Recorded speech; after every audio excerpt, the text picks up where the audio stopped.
Este episódio do Mandy Arena tem o apoio de Ponto de Contato, espaço de coworking e ponto de encontro de empreendedores. E Descomplica. Com Descomplica, você aprende fácil.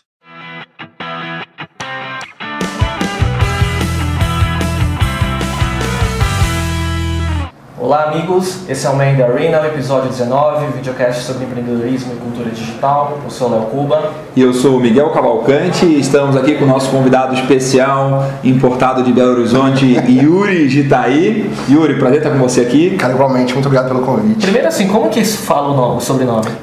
Na família diz Gitaí. Gitaí. Mas as pessoas falam como querem. Eu perguntei antes de gravar, já treinei umas 3 vezes, então, Yuri Gitaí. A gente já deu algumas bolas fora, eu acho, né? Muito bom, Yuri, conta um pouco de você aí, sua história, como é que você se apresenta no estilo quase Twitter, né? Você não quer caracteres? Então eu sou um cara que veio do mundo corporativo, já foi empreendedor, tentando trabalhar como angel investor tem um tempinho já, no mercado mais ou menos inexistente, que está começando a aparecer agora. Construindo o mercado. Tentando ajudar. Desde quando? Bom, trabalhando com esse tipo de coisa, entre 2007 e 2008 foi quando eu comecei de verdade. Apesar de eu ter tentado contato com Venture Capital na época da primeira bolha da internet, 99, 2000, 2001, foi algumas vezes pro Vale do Silício e por isso entrei um pouco em contato com esse mindset de investimento. Eu perdi a bolha, né? Ainda bem que eu não entrei em nada, não coloquei dinheiro em nada, nem participei. Não ganhou nem perdeu. Mas minha cabeça foi meio que ajustando para quando eu senti que era um ponto bom, comecei a trabalhar com isso depois. O que tem de bom uma pessoa que trabalhou numa empresa grande? O que você tira de bom quando você vai montar uma empresa pequena ou vai começar do zero? A gestão de empresa grande e empresa pequena é totalmente diferente, né? Startup, então, que a gente pode chamar de protótipo de empresa, uma pré-empresa, assim, é mais diferente ainda. Acho que o legal de ter trabalhado como empresa grande antes de ser empreendedor, ou fui empreendedor um pouco antes disso, mas é que você começa a aprender a ser chefe porque você foi chefiado, né?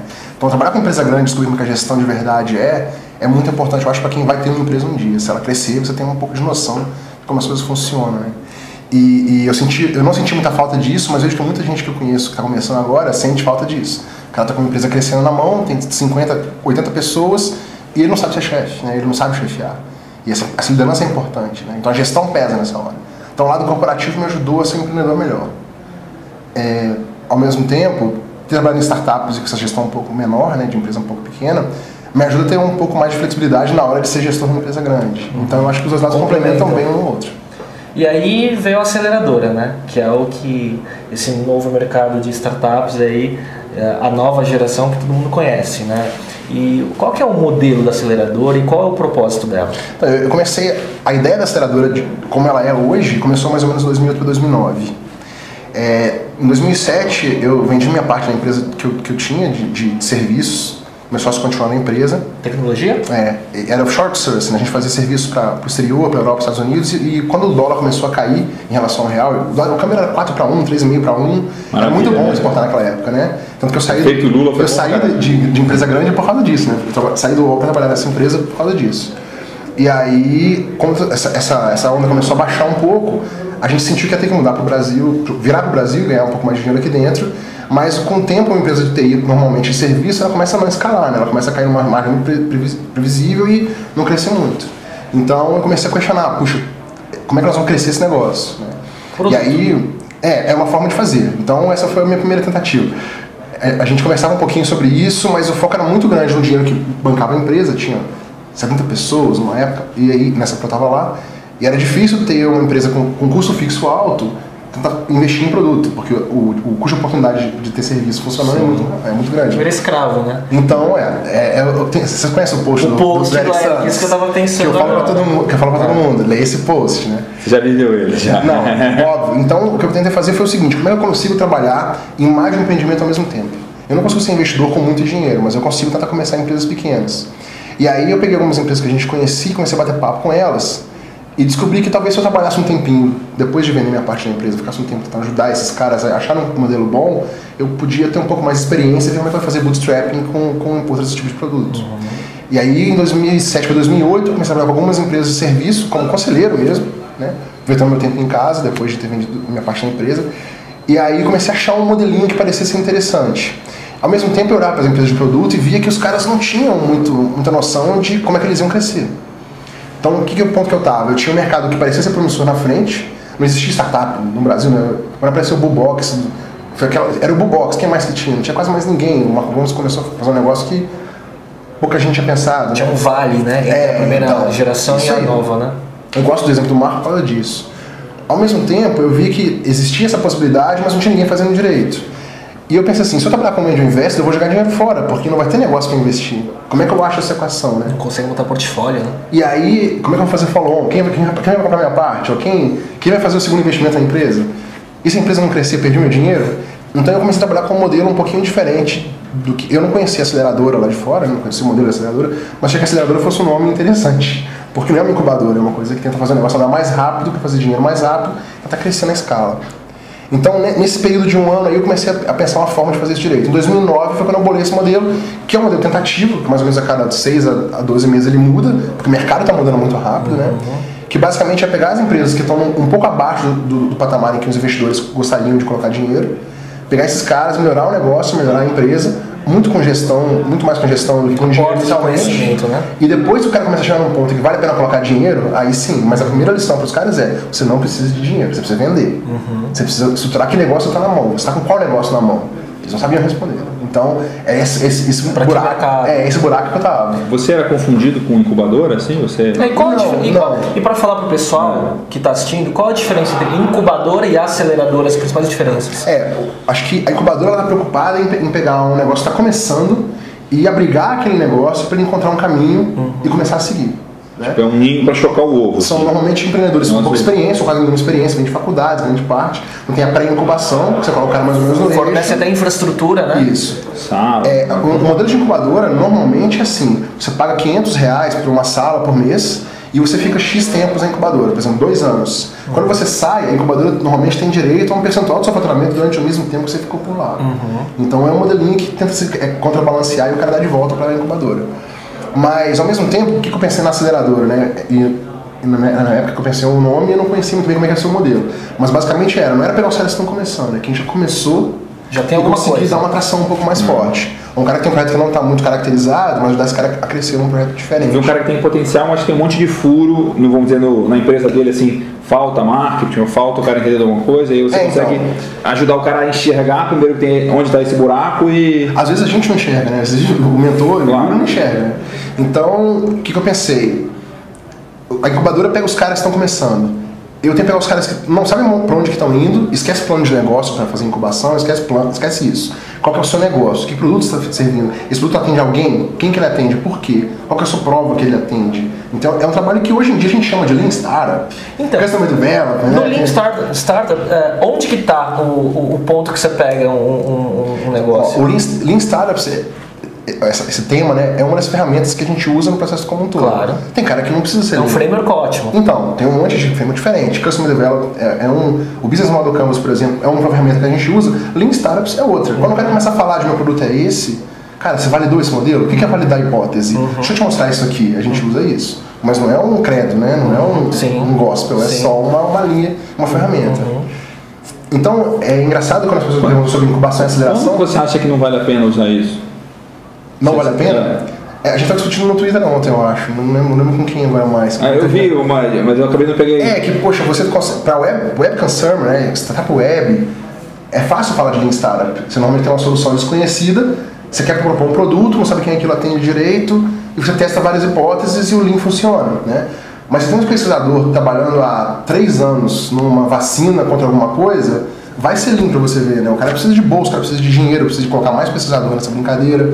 A universidade coloca recurso para aquilo funcionar. Então, aí fala, mas não é uma startup. Quem disse que não é uma startup? Se o que define startup é um modelo escalável de negócio, quem diz que esse cara não pode ter um modelo escalável de negócio? Então, a gente está muito preso em tecnologia e internet, eu acho. Eu acho que isso é uma herança da blogosfera. A gente teve a blogosfera brasileira muito forte no período de 2004, 2005 até 2007, 2008 aí. E essa blogosfera ela pesa muito hoje. Os caras pensam, né? Tanto que grande parte dos projetos que a gente fala hoje que não são tão legais assim, são apps legais, são produtos legais, mas não são negócios legais, estão muito ligados a essa coisa de mídia social. Legal, são apps legais, mas não são negócios legais. Todo mundo pensa em app. O brasileiro pensa em app. O brasileiro não pensa em business. São pouquíssimos caras que pensam em business. Né? Tanto que tem um post que eu coloquei na aceleradora tem um tempo sobre, não sei se vocês já leram isso, sobre copiar e evoluir. Acho que deu mega discussões. Deu 90 comentários. Você aprender, você quer empreender, copia e aprende. Depois que você aprender e ver como é que é empreender, se você não tem condições de criar um negócio escalável de cara, copia e aprende. Mas sem muita expectativa, mas aprende. Depois disso, você vai ser capaz de pensar uma coisa, eu errei aqui. Você estimula a falha, mas com custo muito baixo, entendeu? Copiando alguma coisa que já funciona em algum lugar. Tropicalizando. Porque a maioria dos empreendedores não vai ser um Júlio Vasconcelos, vai pegar um peixe urbano e fazer bootstrapping no negócio em pouco tempo, né? Todo mundo na média é abaixo disso. Sim. Agora, até uma coisa que a gente estava conversando antes aí, que você tem uma provocação que eu queria que você explorasse mais, que é o negócio de você não é inovador. Assim. O que é inovação para você e o que não é inovação? Então, cara, não fui eu que inventei essa confusão, né? Essa confusão? Foi o Schumpeter que inventou essa confusão. Na teoria do ciclo econômico, os caras falavam que para ser uma inovação, uma coisa tem que mudar o mercado. Então, o conceito que corporações hoje usam para inovação é isso. Ela tem que criar uma coisa que cria um mercado novo, que cria uma mudança no mercado. Isso normalmente tem que estar ligado a algum resultado financeiro e econômico, de alguma forma, né? Então, inovação é muito difícil de prever, porque quando você começa a inovação, você não tem como detectar. Como é que você vai garantir que vai ter retorno no futuro? Então, é um negócio meio complicado, né? É tipo a definição do GNU. Vocês conhecem o GNU? GNU's not Unix. Sim. É recursiva a definição, né? Como você vai resolver isso? Então, para ser inovação, tem que ter resultado no futuro. Se eu estou vendo nascer agora, né? Então, acontece que todo mundo fala, eu tenho um produto inovador, mas o que é inovação para você? Você está pensando nesse tipo de quebra? Não. Então, você não está pensando em inovação. E geralmente o cara está pensando em quê? Diferente, criativo. Legal, Olha que ideia, olha que sacada legal. Eu combinei os status updates do Twitter com a ideia de follow do Facebook com eventos, e aí a gente criou isso aqui. Não é uma coisa combinatória desse jeito, né? A gente está nesse ciclo de inovação misturada, de combinação de produto.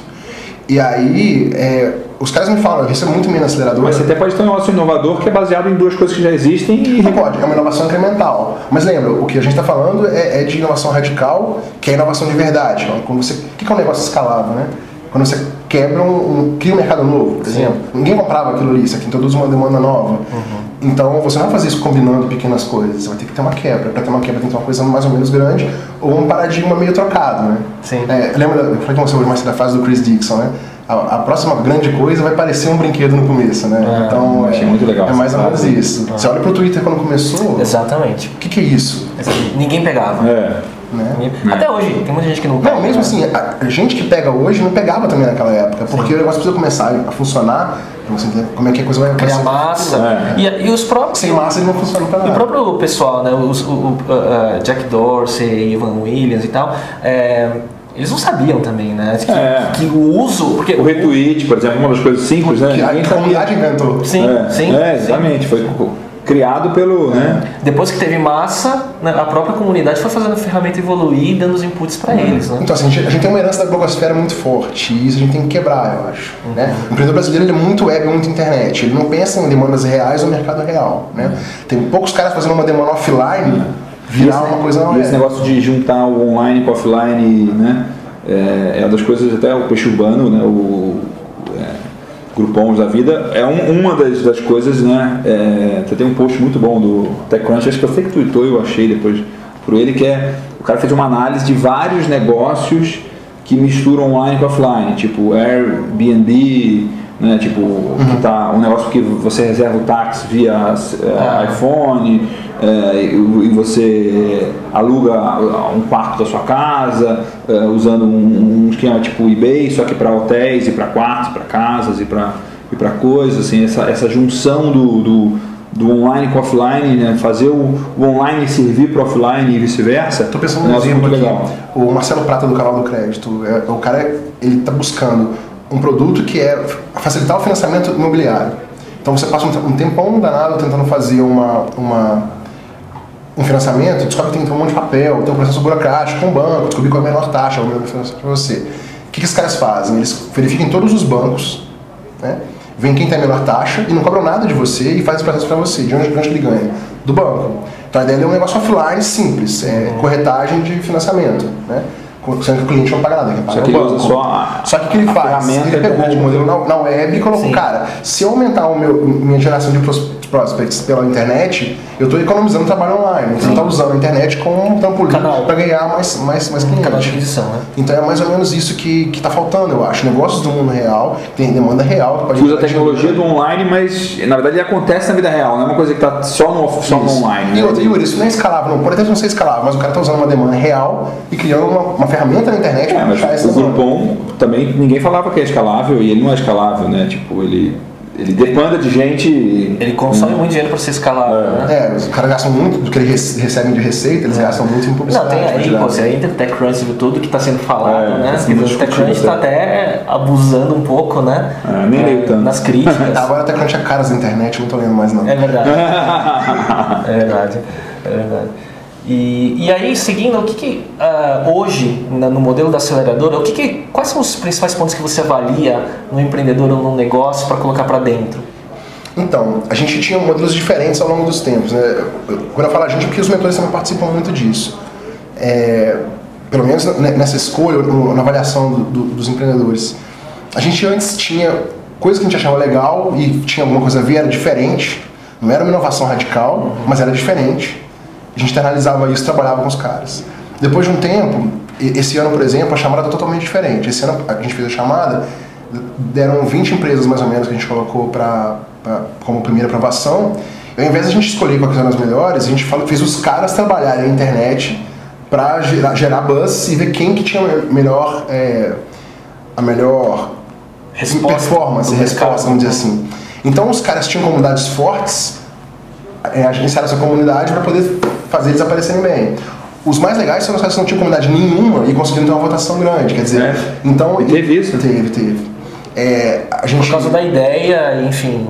Porque eles caras conseguiram engajar mais gente, tinha um cara de marketing bom no time, então essa foi a primeira coisa, a gente testou um pouco os caras. A outra a gente pediu pela primeira vez, entrega o seu modelo de negócios antes e deixa eu ver como é que você pensou o seu negócio, né?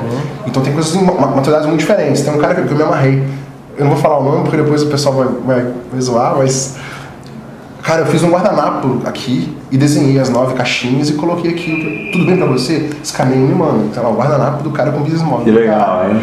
Tipo, era hoje... Pera aí, isso aí foi calor, não foi não? Eu te mostro, eu tenho a imagem. Não, mas o cara fez o guardanapo pra, tipo, dar um serenante, assim. Em cima da hora. E eu mandei pro cara assim, cara, tá em cima pra me entregar, hoje de noite, não pode... É hoje. O cara apareceu com o guardanapo desenhado lá.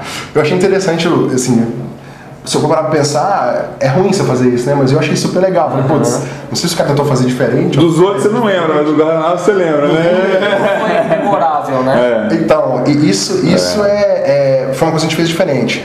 E a terceira coisa que a gente fez diferente esse ano foi, ao invés de a gente escolher quem a gente achava que eram os melhores projetos, a gente vai falar com os VCs pra ver o que eles achavam que eram os melhores projetos.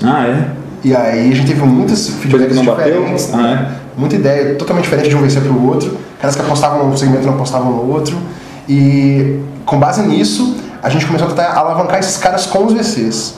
E os caras que tinham mais respostas são os caras que a gente está escolhendo como sendo os quatro finalistas. E tem acho que um pouco do feeling de vocês, né? Não, vai muito feeling. Porque a gente está cansado de ver história também de startups que fizeram pitch para 30 fundos, VCs, angels ou o que for, todo mundo negou e depois virou um grande sucesso, né? Porque o empreendedor... Cara, detectar inovação é impossível.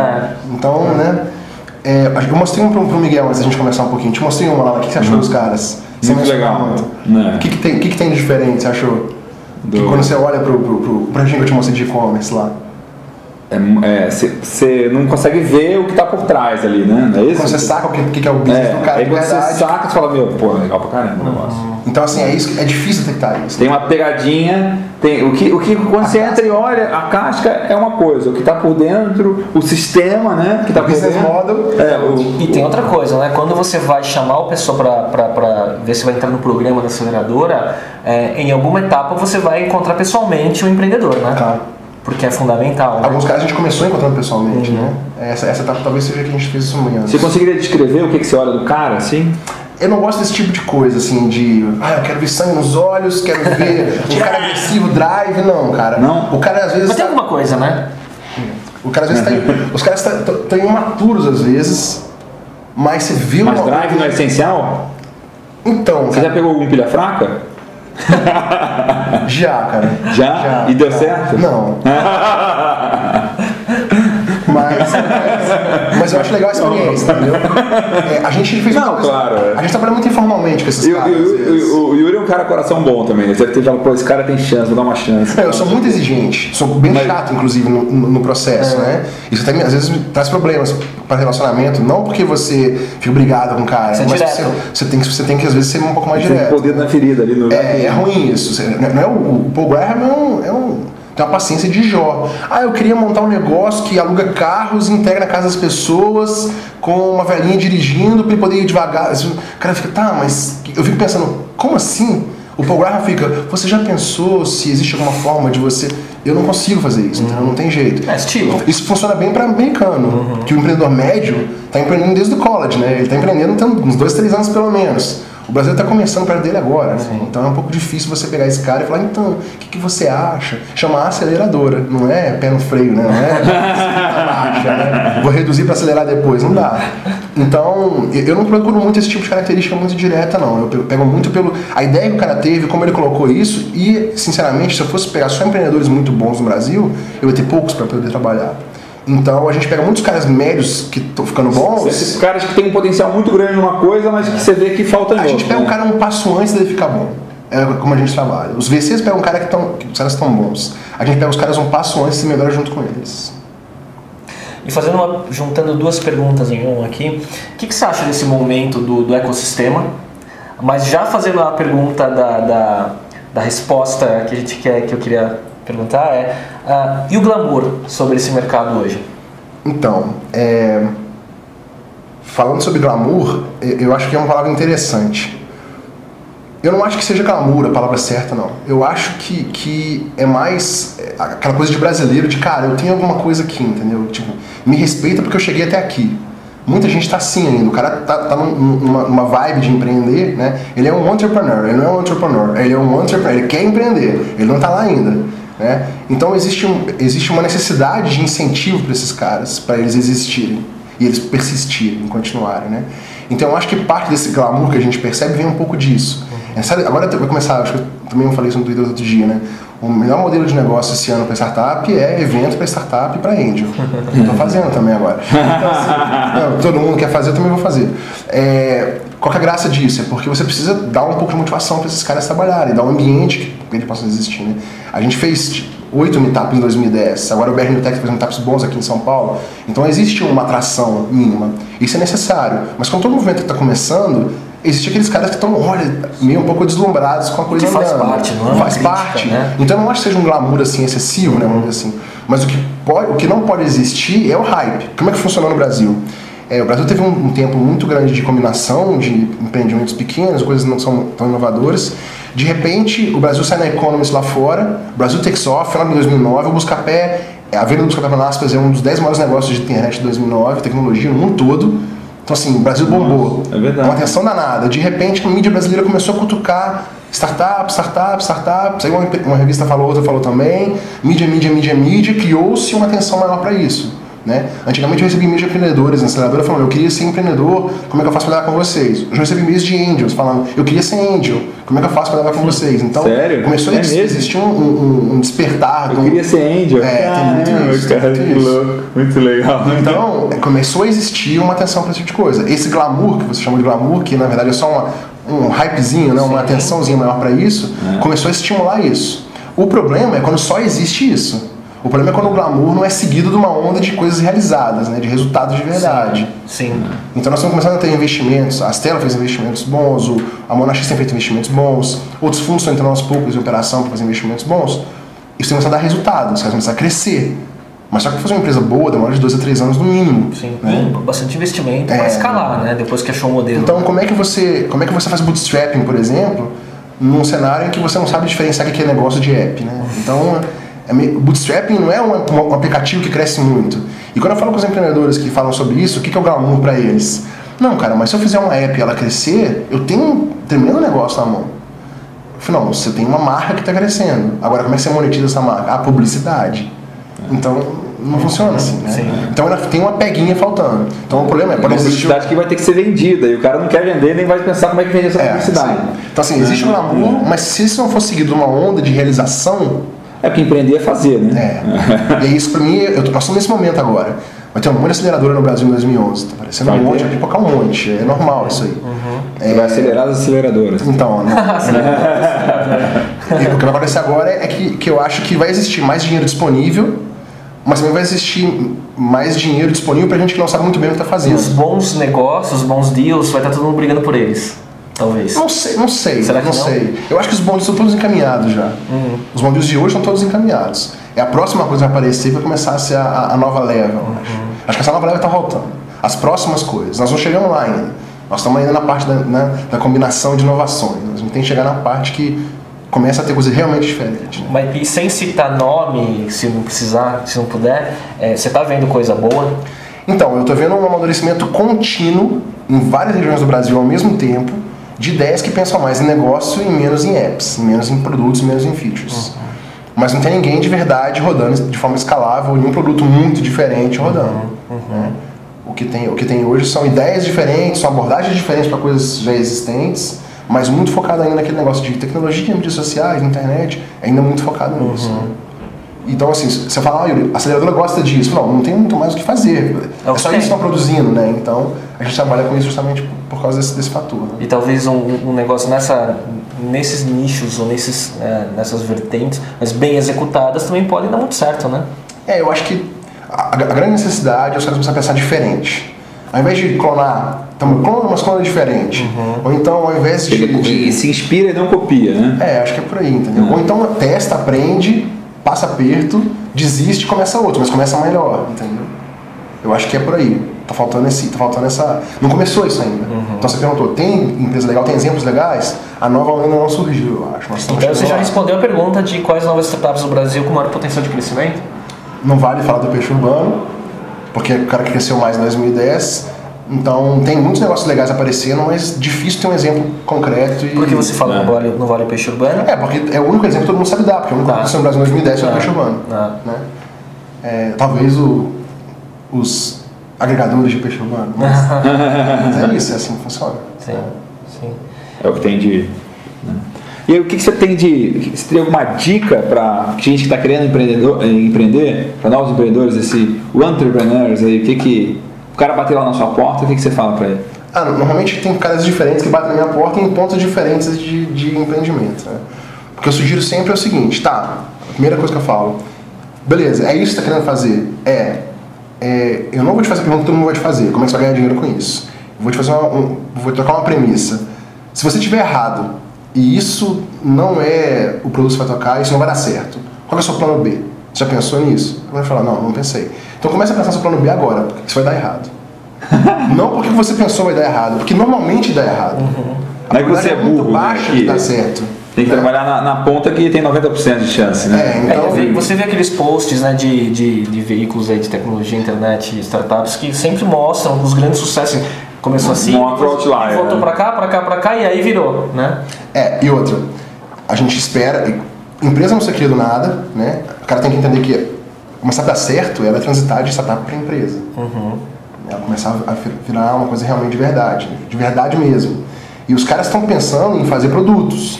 Na hora que você pega esses empreendedores que a gente fala, olha cara, então beleza, não pensa nesse business, pensa em outro. O que é o seu modelo de negócio? O cara não sabe dizer o que é modelo de negócio, ele não sabe definir o que é modelo de negócio. Como que você vai escalar, né? Se ele não faz ideia do que é escalabilidade, né, não dá pra eu bater muito no cara, eu tenho que fazer, beleza, então já pensa na próxima coisa, o que essa vai dar errado.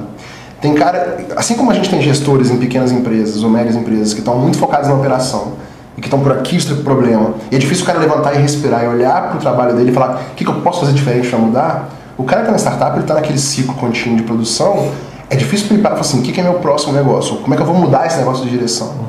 Então, por isso a gente gosta muito. Cada vez que você trabalha mais, é mais custoso você mudar, né? Você ganha vício, tem aquele sunk cost ali, putz. Você ganha vício de raciocínio, não tem jeito. Meu negócio funciona assim. Eu me forço a mudar a ideia dessa dor de 6 em 6 meses. Como é que eu vou falar de pivotar para os caras que estão começando se eu não penso pela hora de fora para pivotar o meu negócio? Você já pivotou alguma vez? 4. É mesmo?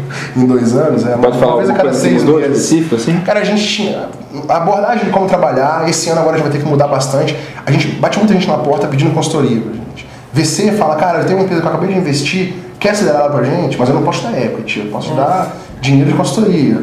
A gente ouviu tanto isso que a gente tá começando a falar, putz, nós estamos num negócio errado, né? Vamos continuar fazendo angel investing, mas do ponto de vista da aceleradora, como funciona hoje. E outra, vai ter um monte de fundo de 5, 10 milhões no Brasil aparecendo pra tudo quanto é lado. Então, você ter uma aceleradora hoje não é mais tanta diferenciação, porque tem muito capital trabalhando em favor do empreendedor, né? Então, entender esse mercado evoluindo... Você vai ser uma aceleradora de aceleradoras, então. Não sei se eu vou fazer isso, mas é um modelo viável. Eu tenho que testar e validar a hipótese. Né? E como tudo, tem que ter... você tem que... A melhor prova de validar o teu modelo é pondo as empresas para dentro e entregando o sucesso. Pensa comigo, olha só. Se eu comecei pensando, eu vou fazer angel investment, tá?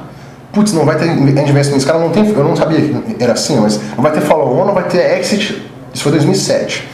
Como é que eu vou fazer isso? Como é que eu vou fazer isso funcionar? Beleza, então isso eu trouxe os caras com gestão. Esse foi um primeiro pitch. Eu pensei fazer uma aceleradora, um modelo tradicional. Depois eu descobri que funcionava assim, né?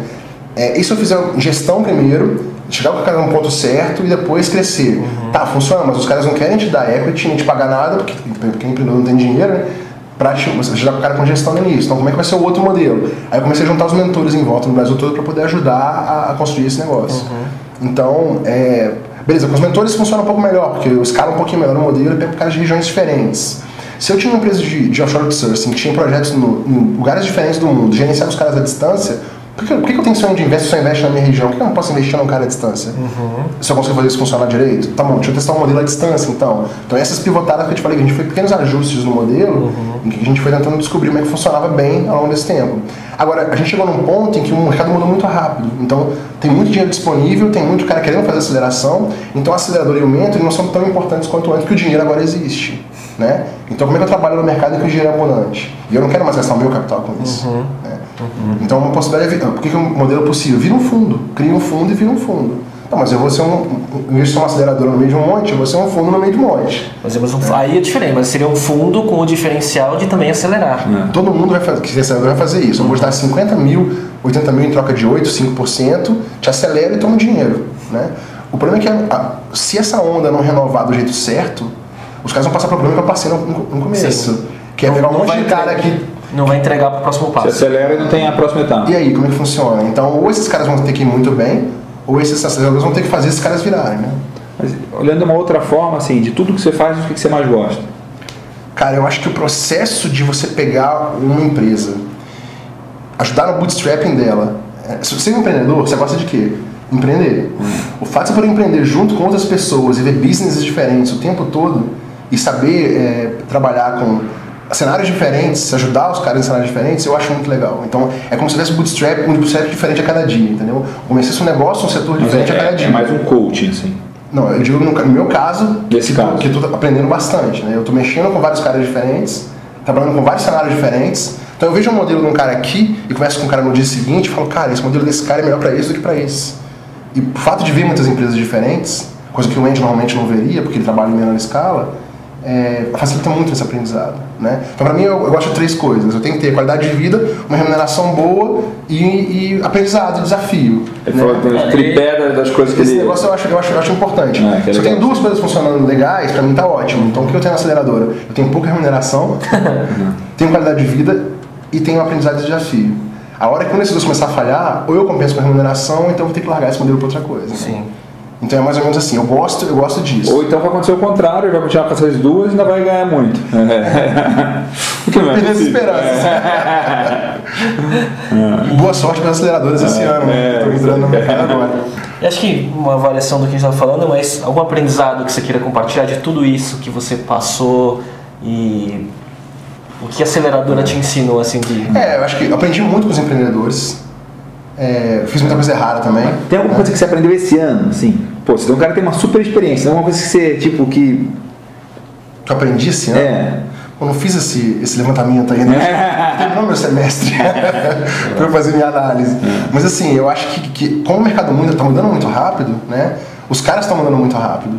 Então, uma das coisas que eu aprendi é que é importante você ter um direcionamento para o que você quer fazer, ou seja, uma ideia clara de o que você quer fazer. Se a ideia é assim, beleza. Acredita, confia e faz. Né? Isso vale para o empreendedor também. Você tem uma sensação clara de que aquilo é a coisa certa a fazer. Tudo bem que todo mundo está falando o contrário, cara, para com isso, tá ganhando pouco dinheiro, você não vai conseguir virar ninguém desse jeito, vira VC, não, faz um fundo, não mexe com isso, mas acho que o retorno, eu acho que você tem que dar uma coisa em troca também, né? Se eu quando eu empreendi a primeira vez lá em 94, tivesse tido o que eu tive, né, o que eu dou na aceleradora para os caras, eu acho que eu ia ser um cara diferente hoje. Então acho que tem que ter essa troca. A gente ajudou mais de 100 empresas, de alguma forma, seja com mentoring em evento ou com mentoring da aceleradora, acharam uma coisa diferente, ou dar sugestões concretas para o cara. Por que você não pensa assim? Perguntas é melhor que a resposta, né? Não, você perguntar um negócio pro cara, aquele negócio na veia, o cara... eu achei que eu fosse ter mais... as mesmas perguntas para fazer as mesmas para várias pessoas. Não funciona assim, não. Eu tô reaproveitar o modelo assim, não. Tem um checklist, não. Checklist é difícil. Yuri, dica, algum livro recente que você leu que você queira indicar? Ou que você não leu recente, mas... E também onde você consome informação, você falou TechCrunch, agora caras da blogosfera, né? Da internet, né? O que você recomenda? Não, eu uso muito Twitter. O Twitter matou meu Google Reader tem um tempo. Então eu uso muito Twitter para consumir informação. Eu acho que seguir as pessoas certas é muito importante. Então você fazer essa curadoria de quem você segue. Falou que ele não me segue, cara. De vez em quando eu consigo. Olha, isso aí quando tá nos lists. Se falar de boi, eu falo, não é meu business. Então, mas assim, eu acho que o Twitter é importante porque ele gera você pega a tendência muito rápido, você capta o que está acontecendo muito rápido, né? Isso é legal, eu sou bastante conectado em relação ao Twitter. Eu acho que livros, eu tô lendo cada vez menos por causa dessa necessidade, né? Um transito da coisa muito lenta do livro para consumir informação. Você meio que vicia. Sim. A informação vem muito rápido, o cérebro roda muito mais rápido, é difícil você voltar e parar no livro. Sim. Eu gosto de ler livro em período de descanso, né? Porque são coisas mais densas e mais longas. Né? Livros que fizeram muita diferença para mim como empreendedor e pelo que eu estou fazendo hoje, né? Minha formação autodidata de VC de pouco dinheiro. Eu acho que o Fountainhead da Ayn Rand foi um livro legal para ler. Que idade? Eu li quando era novo. É mais novo. Mas esse livro é legal porque ele tem uma postura muito clara de como é que você pode fazer o que você quer sem incomodar ninguém, ou se você incomoda, o problema dos outros, né? Eu estou fazendo uma coisa que eu quero fazer que eu acho que é certo, e a minha ética é essa, é assim que funciona. Então esse livro foi muito legal para mim. Eu gosto muito de ler, o Dawkins, o Richard Dawkins, porque eu acho interessante a forma como ele coloca os raciocínios. Quando eu li o Gênio Egoísta, eu falei, cara, esse cara me convenceu que tem uma explicação decente, porque... Então o Richard Dawkins é legal, o Gênio Egoísta é um livro que eu gosto bastante. São livros nada a ver com a internet, sim, né? Claro. E... nem precisa ser, né? Eu acho que é importante você ter essa compensação, né? Se eu respiro internet, tecnologia, empreendedorismo, etc, o dia inteiro, eu tenho que ter um descarga com alguma outra coisa que também traz outras coisas também. Eu acho que auxilia no processo, né? O entendimento do ser humano, né? Teve uma época que todo gestor falava, eu leio o Ócio Criativo, é super legal. Já passei dessa fase, né? Não me ajuda muito mais, não. Tem que ter um negócio um pouquinho mais denso pra cabeça quebrar, senão... Você fala assim, né? Eu leio o Mark Suster, eu leio... Não, isso aí eu li em 2009, 2000. Não, mas é sério. Tá na frente do mundo, Não é isso não, cara. É porque quando eu buscava essas coisas, né? Acho que tem um recommendation meu pro Eric Ries. Depois você olha no LinkedIn do Eric Ries e vê se tá lá ainda. E vê de quando que é, eu acho. Ninguém sabia o que era Lean Startup. Não, ninguém conhecia isso, né? Agora é a época dos gurus, né, cara? Agora todo mundo é guru. Agora todo mundo é guru. E o que você... de blog, tem alguma coisa específica? Videocast, além do Man in the Arena? Eu gosto do Man in the Arena porque eu acho que é uma coisa que está sendo feita de verdade com alguma, né? Tentativa de mostrar empreendedorismo. Eu acho que isso nem é uma crítica, mas é o propósito que vocês têm. Empreendedorismo digital, isso é legal. Mas acho que está faltando um pouco mais mostrar esses casos tá faltando um videocast para mostrar esses casos de verdade. E é uma sugestão para vocês seguirem nos próximos, talvez, né? Pega um cara do mundo real empreendendo e mostra uma coisa uma referência um pouco menos digital para os caras. E apesar também está no nosso planejamento, né? É que expandir um pouco. O caminho foi no digital, mas a gente quer trazer empreendedores de todas as áreas, né? Pode ser até um empreendedorismo social, né? Que mexe com arte, pode ser tudo. Mas cuidado, né? Porque às vezes cada exemplo é errado para todo mundo, né? Foca em caras que sobrando fazer uma coisa que é mais relevante e tem um retorno social, vamos dizer assim. É muito difícil esse modelo, né? Social versus retorno. Então, assim, eu vejo muito pouco, como eu te falei, eu vejo muita coisa pontual. Por exemplo, eu lia muito Chris Dixon há um tempo atrás. esses caras todos, Mark Suss, todo mundo, Fred Wilson, consumi isso o tempo todo. Hoje os caras entraram num ponto que, cara, o que eles falam é mais ou menos o que eu aprendi a pensar porque eles falaram isso no passado, né? Então, variação do que já foi falado então, ao longo dos anos. O Chris Dixon bloga menos hoje em dia do que ele blogava tão coisa mais relevante antigamente. Então eu meio que tô começando a girar pelo que vem, não fico mais focando muito mais no. Eu leio esse cara, leio esse cara, leio esse cara. Discovery pelo próprio Twitter. Eu acho que é por aí que eu tenho seguido mais. Então eu mudo muito. Eu tenho um limite de pessoas que eu sigo no Twitter ao mesmo tempo. E eu trabalho com esse limite. Então o que vem por aí, senão também não dá para absorver toda a informação e você deve criar suas listas lá do que você quer focar naquele momento. Eu acho que aquele época que tá faltando agora é o grande filtro, né? É assim, cara, olha, eu te entrego o que você quer ler, do jeito que você quer ler. O que você precisa. Isso é o que tá faltando. E eu acho que assim, nesse negócio aí, tem que ter uma combinação dos dois. Você pega a Zite do iPad, ela é super legal para te mostrar o que tem de mais legal, que tem com as coisas que você já lê. Pô, mas eu quero ver uma coisa nova, né? Eu quero de 10, eu quero que o cara me mostre uma coisa super legal que não tem nada a ver com o que eu vi. Isso ele não mostra. Ele só vai cada vez mais endogâmico e você fica bitolado no negócio. Mas mostra uma coisa, né? Por isso que é legal você ver coisas diferentes, de setores diferentes, falar com pessoas diferentes, né? Caras de fora, caras daqui. O grande filtro somos nós, né? A gente tem que saber como fazer essa curadoria, né? E nem sempre tem jeito, né? Mas isso daí, acho que a gente tá chegando aí no final do episódio. Agradecer o Yuri que veio de Belo Horizonte antes, ele viria amanhã só para gravar o Mandarin. Então, obrigado, Yuri. Obrigado, Yuri. Agradeço. E a gente volta no próximo episódio. Obrigado. Esse é o Man in the Arena. Obrigado.